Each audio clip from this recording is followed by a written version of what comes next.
हर हर महादेव भक्तों, 17 अगस्त सावन के तीसरे सोमवार के दिन शिवलिंग से चुपचाप उठाकर अपने घर में स्थापित कर देना। ये एक छोटी सी चीज भगवान भोलेनाथ का मिलेगा, अपार आशीर्वाद होगी। हर मनोकामना पूरी, जो काम बनते बनते बिगड़ जाते थे वो काम भी आप देखेंगे कि अब सफल होने लगा है। जी हाँ मित्रों, भगवान भोलेनाथ अपने भक्तों की मनोकामना जरूर पूरा करते हैं। और आज 17 अगस्त सावन का तीसरा सोमवार है, इसीलिए ये दिन बहुत ही खास है। तो आप सभी से निवेदन है कि वीडियो को आधा अधूरा मत देखना, पूरा वीडियो देखना और ये उपाय अवश्य ही करना। तो चलिए मित्रों, भगवान भोलेनाथ का जयकारा लगाते हुए इस वीडियो को शुरू करते हैं। भक्तों, आज जो बात हम आपको बताने जा रहे हैं वो कोई साधारण जानकारी नहीं है।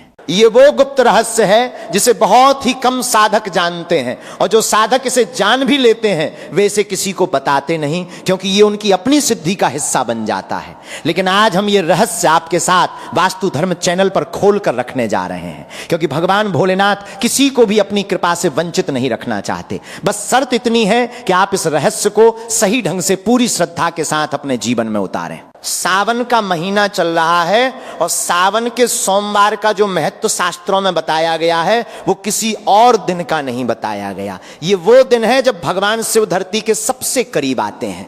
कहा जाता है कि सावन के सोमवार को शिवलोक और पृथ्वी लोक के बीच की दूरी इतनी कम हो जाती है कि भक्त की एक सच्ची पुकार सीधे कैलाश तक पहुंच जाती है। इसीलिए इस दिन जो व्यक्ति भी थोड़ी सी भी सच्ची भक्ति कर लेता है उसके जीवन के बड़े से बड़े संकट पल भर में समाप्त हो जाते हैं। लेकिन भक्तों, आज हम आपको जो बात बताने जा रहे हैं वो केवल पूजा विधि तक सीमित नहीं है। हम आपको यह भी बताएंगे कि शिवालय से लौटते समय कौन सी वस्तु आपको अपने साथ लेकर आनी है, जिसे घर के किस स्थान पर रखना है, और किन बातों का ध्यान रखने से आपके घर में धन का प्रवाह कभी रुकेगा नहीं। ये जानकारी उन साधकों की परंपरा से निकली है जो पीढ़ियों से भगवान शिव की उपासना करते आए हैं।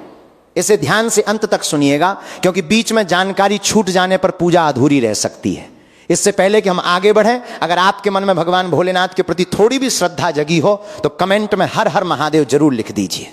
ऐसा माना जाता है कि जब कोई भक्त श्रद्धा से भगवान का नाम लिखता है तो उसकी वाणी में भगवान शिव का आशीर्वाद अपने आप उतरने लगता है।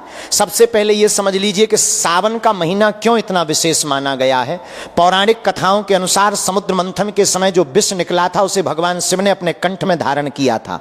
उस विष की तपन को शांत करने के लिए देवताओं ने भगवान शिव पर लगातार जलाभिषेक किया था, और यह घटना सावन के महीने में ही हुई मानी जाती है। इसीलिए इस महीने में भगवान शिव को जल अर्पित करना सबसे अधिक फलदायी माना जाता है। जो जलधारा आप शिवलिंग पर चढ़ाते हैं वो केवल एक रस्म नहीं है, बल्कि वो भगवान शिव के कंठ की जलन को शांत करने का प्रतीक है।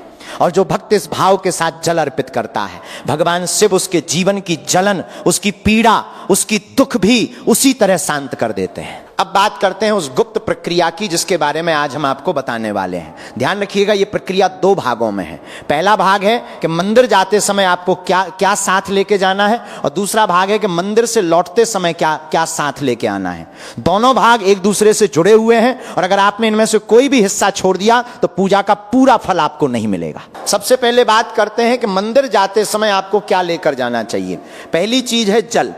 घर से तांबे के लोटे में जल भरकर ले जाइए। इसमें कुछ बूंदें गंगा जल की जरूर मिला लीजिए। अगर गंगा जल उपलब्ध ना हो तो किसी भी पवित्र नदी का जल या फिर घर में रखा हुआ पूजा का जल भी चलेगा, लेकिन गंगा जल की उपस्थिति से जल की पवित्रता और अधिक बढ़ जाती है। ये जल आप घर से इसलिए लेके जाते हैं क्योंकि ये जल आपके घर की ऊर्जा से जुड़ा होता है। जब आप इसे शिवलिंग पर अर्पित करते हैं तो ये आपके घर और भगवान शिव के बीच एक अदृश्य संबंध स्थापित कर देता है। दूसरी चीज है बिलपत्र। 3 पत्तों वाला बिलपत्र लेके जाइए। ध्यान रखिए कि पत्ता कटा फटा ना हो।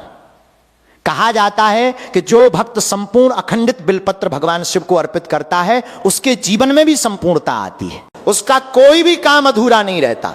तीसरी चीज है सफेद पुष्प। भगवान शिव को श्वेत रंग अत्यंत प्रिय है क्योंकि यह रंग वैराग्य, शांति और पवित्रता का प्रतीक माना जाता है। सफेद आंख, सफेद कनेर या फिर सफेद कमल में से जो भी उपलब्ध हो वो अवश्य साथ ले जाइए। चौथी चीज है कच्चा दूध। ध्यान रहे, दूध पका हुआ नहीं होना चाहिए। कच्चा ताजा दूध ही भगवान शिव को अर्पित किया जाता है क्योंकि यह शीतलता और पवित्रता का प्रतीक होता है। 5वीं चीज है सफेद चंदन। यह भगवान शिव के मस्तक पर लगाया जाता है और इसे लगाने से भगवान शिव का क्रोध शांत होता है, ऐसा शास्त्रों में कहा गया है। अब आती है वो गुप्त चीज जिसके बारे में बहुत कम लोगों को पता है। आपको एक छोटी सी डिब्बी में 7 साबुत काली मिर्च के दाने लेने हैं। इसके साथ एक छोटा सा टुकड़ा कपूर का और 5 लौंग भी लेनी है। इन तीनों चीजों को एक लाल कपड़े में बांधकर एक छोटी पोटली बना लीजिए और मौली के धागे से बांध दीजिए। ये पोटली आपको अपनी जेब में रखकर मंदिर ले जानी है। अब चलिए पूजा विधि की तरफ बढ़ते हैं। मंदिर पहुंचने से पहले ही ध्यान रखिए कि आप काले या गहरे नीले रंग के वस्त्र धारण करके ना जाएं। भगवान शिव की पूजा में सफेद, हल्के पीले या हल्के नीले रंग के वस्त्रों को शुभ माना गया है। मंदिर में प्रवेश करते समय भगवान गणेश और नंदी महाराज को प्रणाम अवश्य कीजिए, क्योंकि बिना नंदी की अनुमति के शिवलिंग तक भक्त की पुकार पूरी तरह नहीं पहुंचती, ऐसा माना जाता है। सबसे पहले शिवलिंग पर पतली अविरल धारा बनाते हुए जल अर्पित कीजिए। जल चढ़ाते समय मन में अपने कष्टों को, अपनी समस्याओं को याद कीजिए और मन ही मन भगवान शिव से कहिए कि हे प्रभु, जैसे ये जल आपके चरणों में समा रहा है, वैसे ही मेरे जीवन के सारे दुख भी इसी जल के साथ समाप्त हो जाएं। जल अर्पित करने के बाद शिवलिंग पर चंदन का लेप कीजिए। इसके बाद बिलपत्र अर्पित कीजिए। ध्यान रखिए कि बिलपत्र का चिकना भाग शिवलिंग की तरफ हो। फिर सफेद पुष्प अर्पित कीजिए। अगर आप कच्चा दूध लाए हैं तो उसे भी धीरे धीरे शिवलिंग पर अर्पित कर दीजिए। अब आपको शिवलिंग के सामने खड़े होकर 108 बार ओम नमः शिवाय का जाप करना है। अगर 108 बार संभव ना हो तो कम से कम 21 बार अवश्य कीजिए। जाप करते समय अपनी आंखें बंद रखिए और मन में भगवान शिव के त्रिनेत्र स्वरूप का ध्यान कीजिए। अब आती है वो गुप्त प्रक्रिया जिसकी हमने शुरुआत में बात की थी। आपकी जेब में जो लाल पोटली है उसमें काली मिर्च, कपूर और लौंग बंधी हुई है। उसे शिवलिंग से जो जलधारा नीचे की ओर बह रही है उस जलधारा से स्पर्श कराइए। कुछ क्षण के लिए उस पोटली को उसी जलधारा के नीचे रखिए ताकि वो जल उस पोटली को छू लें। इसके बाद उस पोटली को वापस अपनी जेब में रख लीजिए। अब अपने खाली तांबे के लोटे में शिवलिंग से नीचे बह रहे जल की कुछ बूंदें भर लीजिए। ये वो जल है जो पहले से ही अनेक भक्तों की श्रद्धा और भगवान शिव के आशीर्वाद से पवित्र हो चुका है। इसे लेने में संकोच मत कीजिए, क्योंकि शास्त्रों में कहा गया है कि शिवलिंग से बहने वाला ये जल स्वयं में अमृत तुल्य माना जाता है। अब आप घर वापस लौट सकते हैं, लेकिन घर पहुंचते ही जो प्रक्रिया करनी है वो सबसे महत्वपूर्ण है, इसलिए इसे बहुत ध्यान से सुनिए। घर पहुंचते ही सबसे पहले मुख्य द्वार पर खड़े होकर उस पवित्र जल की कुछ बूंदें दहलीज पर छिड़किए। इसके बाद घर के हर कोने में, विशेष रूप से रसोई घर और तिजोरी वाले स्थान पर कुछ बूंदें छिड़क दीजिए। परिवार के हर सदस्य के सिर पर भी उस जल का हल्का सा छिड़काव कीजिए। ऐसा करने से घर में जमा हुई नकारात्मक ऊर्जा धीरे धीरे बाहर निकलने लगती है और सकारात्मकता का प्रवाह शुरू हो जाता है। अब आती है उस लाल पोटली की बारी जिसमें काली मिर्च, कपूर और लौंग बंधी हुई है। इस पोटली को अपने पूजा घर में भगवान शिव की तस्वीर या मूर्ति के पास रख दीजिए। अगले सावन सोमवार तक ये पोटली वहीं रहने दीजिए। जब भी आप किसी महत्वपूर्ण काम के लिए घर से निकलें, जैसे कोई नौकरी का इंटरव्यू हो, कोई व्यापारिक मीटिंग हो या कोई ऐसा कार्य हो जिसमें आपको सफलता की आवश्यकता हो, तो घर से निकलने से पहले इस पोटली को अपने हाथ में लेकर मुख्य द्वार की दहलीज पर हल्के से रगड़िए और फिर उसे वापस पूजा घर में रख दीजिए। ऐसा करने से यह माना जाता है कि आपके मार्ग की सारी बाधाएं दूर हो जाती हैं और आपका काम बिना किसी रुकावट के पूरा होता है। भक्तों, अब हम आपको वो 5 गुप्त बातें बताते हैं जिनका जिक्र हमने शुरुआत में किया था। ये वो बातें हैं जो शास्त्रों में तो मिलती हैं, लेकिन आम जीवन में बहुत कम लोग इनका पालन करते हैं। पहली गुप्त बात यह है कि शिवलिंग पर कभी भी टूटे हुए चावल यानी अक्षत अर्पित नहीं करने चाहिए। हमेशा साबुत चावल ही चढ़ाइए। टूटे हुए चावल को अधूरेपन का प्रतीक माना जाता है और भगवान शिव को अधूरी वस्तुएं अर्पित करने से भक्त के जीवन में भी अधूरापन बना रहता है। दूसरी गुप्त बात यह है कि शिवलिंग की परिक्रमा कभी भी पूरी नहीं की जाती। शिवलिंग की परिक्रमा हमेशा आधी की जाती है, क्योंकि शिवलिंग से जो जलधारा नीचे बहती है उसे लांघना वर्जित माना गया है। जो भक्त इस नियम को नहीं जानते और पूरी परिक्रमा कर लेते हैं, उनकी पूजा अधूरी रह जाती है। तीसरी गुप्त बात यह है कि भगवान शिव को कभी भी तुलसी अर्पित नहीं करनी चाहिए, जबकि केतकी के फूल को भी शिवलिंग पर चढ़ाना वर्जित माना गया है। इसके पीछे एक पौराणिक कथा है जिसमें केतकी के फूल ने असत्य वचन बोला था, जिसके कारण भगवान शिव ने उसे अपनी पूजा से वंचित कर दिया था। चौथी गुप्त बात यह है कि सावन सोमवार के दिन शिवलिंग पर हल्दी अर्पित नहीं की जाती। हल्दी को स्त्री ऊर्जा से जोड़ तोड़कर देखा जाता है, जबकि शिवलिंग पुरुष ऊर्जा का प्रतीक माना गया है, इसलिए हल्दी की जगह चंदन का प्रयोग किया जाता है। पांचवी और सबसे महत्वपूर्ण गुप्त बात यह है कि शिवलिंग पर जल चढ़ाने के लिए हमेशा तांबे, चांदी या मिट्टी के पात्र का ही प्रयोग करना चाहिए। स्टील के बर्तन से जल अर्पित करना शास्त्रों में वर्जित बताया गया है, क्योंकि स्टील की धातु शिवलिंग की ऊर्जा को अवरुद्ध कर देती है। भक्तों, अब जरा सोचिए, जो व्यक्ति इन 5 बातों को नहीं जानता, वो चाहे कितनी भी बड़ी पूजा कर ले, उसे उसका पूरा फल नहीं मिल पाता। इसीलिए आज हमने ये सारी जानकारी आपके साथ वास्तु धर्म चैनल के माध्यम से साझा की, ताकि इस बार का सावन सोमवार आपके जीवन में सच में कोई बड़ा बदलाव लेकर आए। अब बात करते हैं कि ये सारा उपाय करने के बाद आपके जीवन में क्या क्या परिवर्तन आ सकते हैं। जिन लोगों के घर में धन नहीं टिकता, बार बार हाथ से पैसा फिसल जाता है, उनके लिए ये उपाय विशेष रूप से लाभकारी माना जाता है। जब आप शिवलिंग से पवित्र जल लाकर अपने घर के तिजोरी वाले स्थान पर छिड़कते हैं, तो कहा जाता है कि उस स्थान पर माता लक्ष्मी का वास स्थिर होने लगता है। धीरे धीरे घर में धन का आगमन बढ़ने लगता है और जो पैसा आता है वो टिकने भी लगता है। जिन लोगों की नौकरी में बाधाएं आ रही हैं, प्रमोशन रुका हुआ है या फिर बार बार इंटरव्यू में असफलता मिल रही है, उनके लिए वो लाल पोटली विशेष रूप से सहायक मानी जाती है। जब भी कोई महत्वपूर्ण अवसर सामने आए, उस पोटली को दहलीज पर रगड़कर निकलने से रास्ते की बाधाएं दूर होने लगती हैं। ऐसा अनुभव अनेक साधकों ने बताया है। जिन घरों में लगातार कलह होती है, पति पत्नी के बीच बात पर झगड़ा होता है, भाई भाई में मनमुटाव रहता है, उनके लिए घर के हर कोने में शिवजल छिड़कने की यह प्रक्रिया विशेष रूप से शांति लाने वाली मानी जाती है। जल की शीतलता घर के वातावरण में भी उतरने लगती है और धीरे धीरे घर का माहौल शांत होने लगता है। जिन लोगों की संतान प्राप्ति में बाधा आ रही है या फिर विवाह में देरी हो रही है, उनके लिए सफेद पुष्प और कच्चे दूध का अर्पण विशेष रूप से फलदायी माना गया है। भगवान शिव और माता पार्वती को एक साथ स्मरण करते हुए ये पूजा करने से दाम्पत्य जीवन से जुड़ी बाधाएं दूर होने लगती हैं। भक्तों, एक बात का विशेष ध्यान रखिए, ये सारे उपाय तभी फलदायी होते हैं जब इन्हें पूरी श्रद्धा, विश्वास और सच्चे मन से किया जाए। अगर आप केवल दिखावे के लिए या फिर बिना विश्वास के ये सब कर रहे हैं, तो इसका वो फल नहीं मिलेगा जिसकी आपको आवश्यकता है। भगवान शिव भोले जरूर हैं, लेकिन वे भक्त के मन की सच्चाई को हमेशा परख लेते हैं। अब हम आपको एक और गुप्त बात बताते हैं जो शायद आपने पहले कभी नहीं सुनी होगी। सावन सोमवार की रात्रि सोने से पहले अपने तकिए के नीचे एक छोटा सा बिल्व पत्र रखिए, जिस पर आपने चंदन से ओम नमः शिवाय लिखा हो।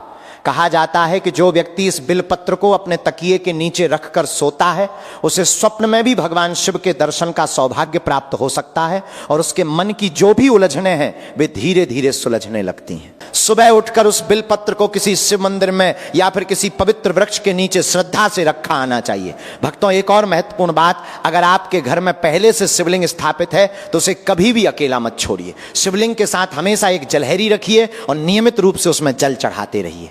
कहा जाता है कि जो शिवलिंग सूखा रहता है वो भक्त के जीवन में भी सूखापन ले आता है, जबकि जो शिवलिंग नियमित जल से सिंचित रहता है वो भक्त के जीवन में हमेशा शीतलता और समृद्धि बनाए रखता है। अब बात करते हैं उस विशेष मंत्र की जो सावन सोमवार के दिन विशेष रूप से फलदायी माना जाता है। यह मंत्र है महामृत्युंजय मंत्र। इस मंत्र का जाप जितनी बार आप कर सकें उतना अच्छा है, लेकिन कम से कम 11 बार अवश्य कीजिए। यह मंत्र न केवल आयु और स्वास्थ्य की रक्षा करता है, बल्कि जीवन में आने वाली अकाल मृत्यु जैसी बाधाओं को भी दूर करता है, ऐसा शास्त्रों में वर्णित है। दोस्तों, अब हम आपको बताते हैं कि इस पूरी प्रक्रिया में किन गलतियों से बचना है, क्योंकि एक छोटी सी गलती भी आपकी पूजा को अधूरा बना सकती है। पहली गलती जो अक्सर लोग करते हैं वो ये है कि वे शिवलिंग पर जल चढ़ाते समय जल्दबाजी में एक साथ पूरा जल उड़ेल देते हैं। ऐसा करने से जल की धारा टूट जाती है और माना जाता है कि टूटी हुई धारा से भक्त की प्रार्थना भी अधूरी रह जाती है। इसलिए हमेशा धीरे धीरे पतली और निरंतर धारा बनाते हुए ही जल अर्पित कीजिए। दूसरी गलती यह है कि बहुत से लोग शिवलिंग की पूजा करने के बाद तुरंत वहां से चले जाते हैं, बिना कुछ देर वहां बैठे। भक्तों, पूजा के बाद कम से कम 10 मिनट शिवलिंग के सामने शांति से बैठिए। इस दौरान आप अपनी समस्याओं को मन ही मन भगवान शिव के सामने रखिए। यह समय वो समय होता है जब भगवान शिव भक्त की बात सबसे ध्यान से सुनते हैं, ऐसा माना जाता है। तीसरी गलती यह है कि बहुत से लोग पूजा के दौरान अपने मन में नकारात्मक विचार लिए रहते हैं, जैसे किसी से बदला लेने की इच्छा, किसी का बुरा सोचना। भगवान शिव के सामने बैठकर कभी भी किसी के लिए बुरा मत सोचिए, क्योंकि ऐसा करने से आपकी पूजा का फल उल्टा भी पड़ सकता है। चौथी गलती यह है कि बहुत से लोग शिवलिंग पर चढ़ाया हुआ प्रसाद बिना ग्रहण किए ही घर लौट आते हैं। शिवलिंग का प्रसाद विशेष रूप से भस्म या विभूति अपने माथे पर अवश्य लगाइए। इसे लगाने से भगवान शिव की सुरक्षा कवच भक्त के इर्द गिर्द बनी रहती है, ऐसा माना जाता है।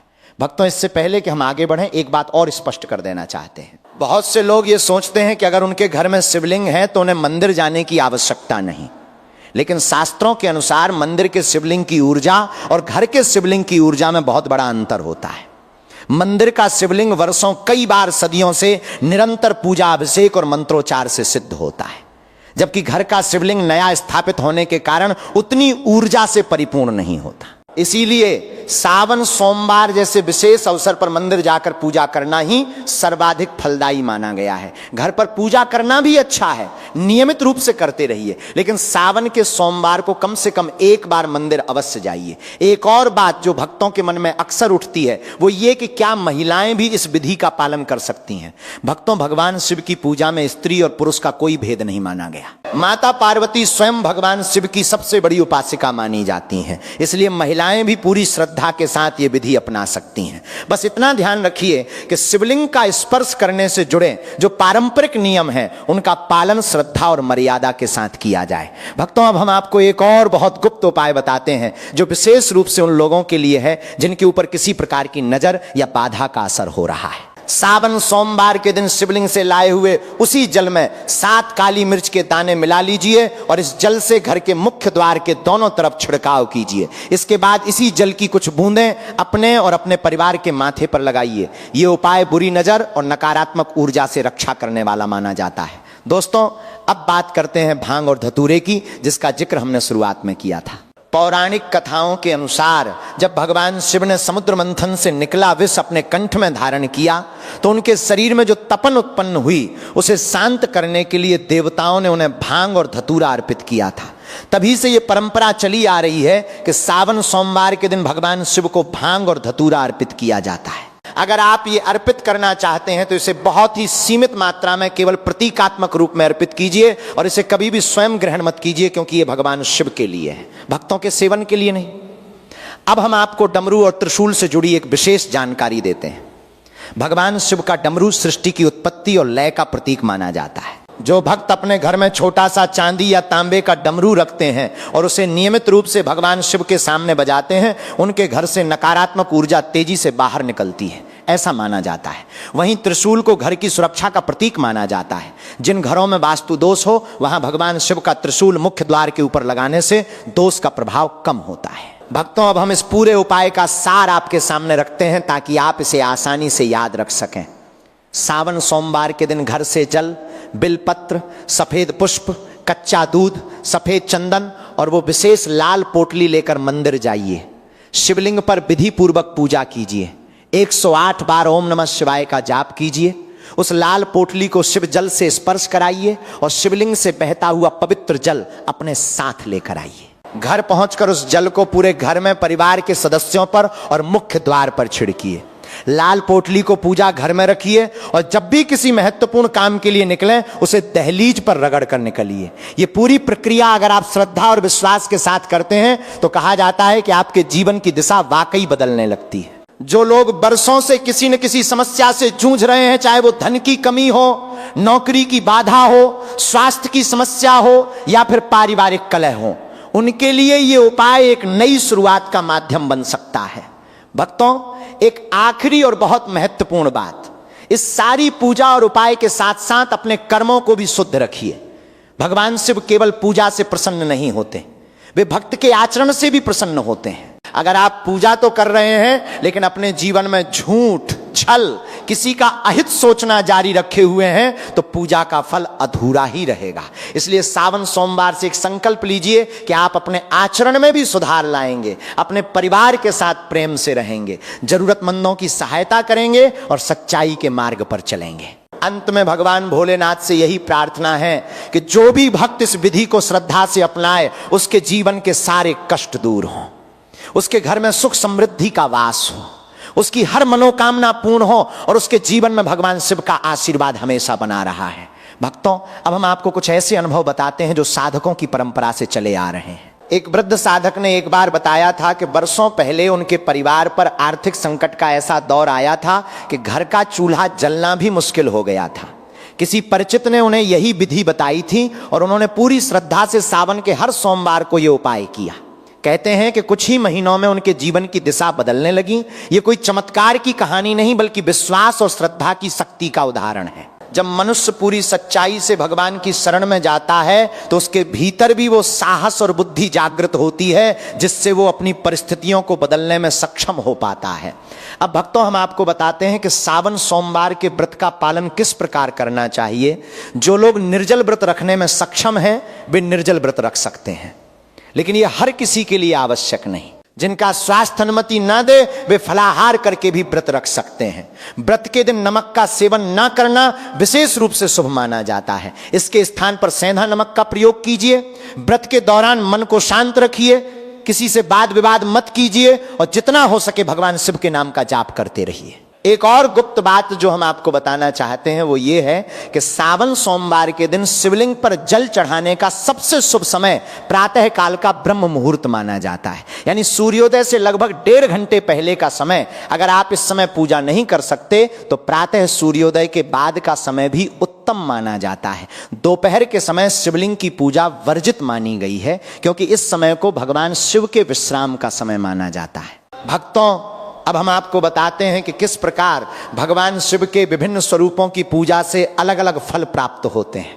अगर आप धन और समृद्धि की कामना रखते हैं तो भगवान शिव के साथ माता लक्ष्मी और माता पार्वती का स्मरण करते हुए पूजा कीजिए। अगर आप स्वास्थ्य की कामना रखते हैं तो महामृत्युंजय स्वरूप का ध्यान कीजिए। अगर आप संतान सुख की कामना रखते हैं तो भगवान शिव के साथ भगवान गणेश और कार्तिकेय का भी स्मरण कीजिए। अगर आपके ऊपर शत्रु बाधा है तो भगवान शिव के रुद्र स्वरूप का ध्यान करते हुए पूजा कीजिए। अब भक्तों, हम आपको एक और गुप्त उपाय बताते हैं जो घर में सुख शांति बनाए रखने के लिए विशेष रूप से कारगर माना जाता है। सावन सोमवार की शाम को संध्या के समय घर के मुख्य द्वार पर एक दीपक जलाइए और उसमें थोड़ी सी गाय के घी की बूंदें डालिए। इस दीपक को जलाते समय ओम नमः शिवाय का जाप कीजिए। ये दीपक जब तक जले तब तक घर में रहिए और शांति से भगवान शिव का स्मरण कीजिए। कहा जाता है कि इस दीपक की रोशनी घर में स्थायी शांति और समृद्धि लेकर आती है।